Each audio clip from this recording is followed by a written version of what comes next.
هند پاکستان ته سپین بیرغ ونیسئ او راسئ د وژل شویو پوځیانو مړي مو دروړئ. سلامونه نیکې هیلې په دې هیله چې ټول روغ او جوړ اوسئ. د ویډیو شروع کېدو څخه همدا اوس درسره زموږ د یوټیوب چینل پښتو ټاپ ټي وي سبسکرایب ورسره خوا کې د ګونګړۍ نشان ووهئ. ویډیو تر اخره وګورئ او ویډیو درسره لایک او له نورو ملګرو سره مخامخ شیر کړئ. د هند پوځ پاکستان ته وړاندیز کړی چې د خپلو هغو وژل شویو 7 پوځیانو مړي د هند د ولکې لاندې خاورې نه بیرته یوسي چې په جوکیرن سیمه کې د هند په پوځي څوکیو د برید هڅه کې د ډزو په مهال وژل شوي دي.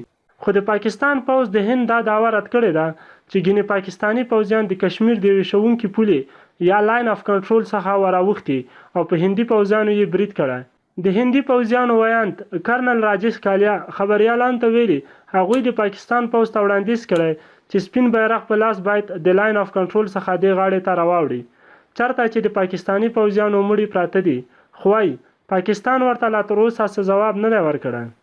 هند د شنبې په شپه دعوه کړې وه چې په کیرن سیمه کې د پاکستاني سرحدي ځواکونو د هند خاورې ته د ورننوتلو هڅه کړې وه او په دغه د دواړو خواو ترمنځ شویو ډزو کې د پاکستان 7 عسکر وژل شوي دي. خو د پاکستان د پوځ ویاند میجر جنرال آصف غفور د هند دا دعوه رد کړې او ورته یې د پروپیګنډا نوم ورکړی دی.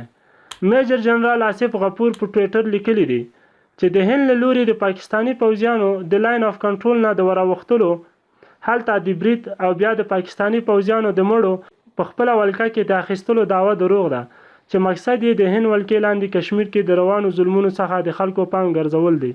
پاکستاني چارواکي ټول لګوي چې په 13 او 14 جولای هندي پوځ د پاکستان د ولکې لاندې کشمیر په نیلم سیمه کې د ټوپو د لارې په خلکو زهرجن ګیس کارولي چې له امله یې 2 کسان مړه شوي او 11 نور ژوبل شوي دي.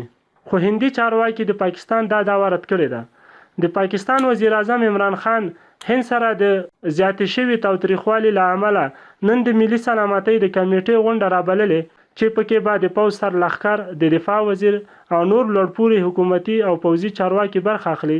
پاکستاني رسنۍ وایي چې دې لوړ رتبه غونډه کې به هند سره د پیدا شوي تاوتریخوالي په اړوند بحث او ځینې مهمې پریکړې کولی شي. خپل نظرونه مو راته په کمنټ کې پرېږدئ. ویډیو در سره حتما لایک او له نور دوستانو سره مو شیر کړئ.